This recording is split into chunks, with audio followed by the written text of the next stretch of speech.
Brutality, unfortunate secret comes back to haunt him. Last Friday, President Donald Trump spoke to a group of police officers, telling them that the days of prioritizing criminals before the hard-working men and women of law enforcement are officially over. Rapper Chris Brown was apparently deeply offended by the president's remarks, taking to social media to accuse Trump of sanctioning police brutality against young black men. However, an unfortunate secret from his past came back to haunt him. When you see these thugs being thrown into the back of a paddy wagon, you just see them thrown in, rough. I said, "Please don't be too nice," Trump told an audience full of policemen and women on Friday. "When you guys put somebody in the car and you're protecting their head, the way you put their hand over.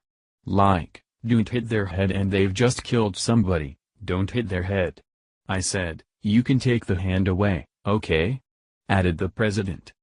Naturally, Chris Brown, the king thug himself, took issue with Trump's remarks, insinuating that he essentially gave the police a free pass to use excessive force. This is laughable, of course, because excessive force ought to be Brown's middle name. Indeed, he has become more widely known for his violent episodes than he ever was for his music. On February 8, 2009, Brown punched, choked, and bit his then-girlfriend Rihanna, leaving her with visible facial injuries and in need of hospitalization. 3 years later, when Good Morning America co-host Robin Roberts asked Brown repeated questions about Rihanna during his visit to the show, Brown became violent once again, storming off the set, and throwing a chair through his dressing room window. However, Brown's thug behavior didn't end there. On June 14, 2012, he was involved in a brawl with fellow artist Drake and his entourage at a New York nightclub in which about 8 people were injured due to broken bottles and punches that were thrown. In 2013, Brown was involved in an altercation with Frank Ocean over a parking space outside a recording studio in West Hollywood, California.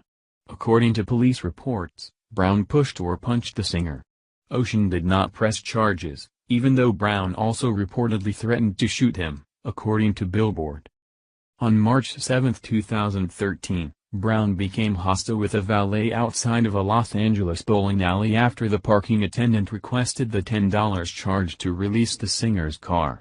He followed this up by violating his probation in July of the same year when he was involved in a hit-and-run accident. In October, Brown was arrested for felony assault after punching a man outside the W Hotel in Washington, D.C. On June 2, 2016, Brown was accused of punching a woman in the face who tried to take his picture after a nightclub performance in Las Vegas. Later the same month, the rapper's former manager filed a lawsuit alleging that Brown assaulted him in an unprovoked drug-fueled rage.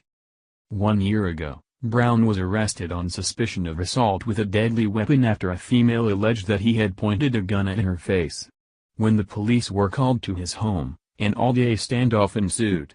On February 21, 2017, Karyash Tran, Brown's then-girlfriend, said he often beat her and threatened to kill her. She was granted a restraining order against the violent rapper. As Chicks on the Right notes, Brown has never faced any real consequences, even though his rap sheet is a mile long, literally.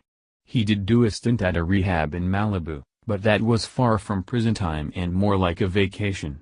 Even then, he was kicked out of the fancy rehabilitation facility for breaking program rules by acting violently.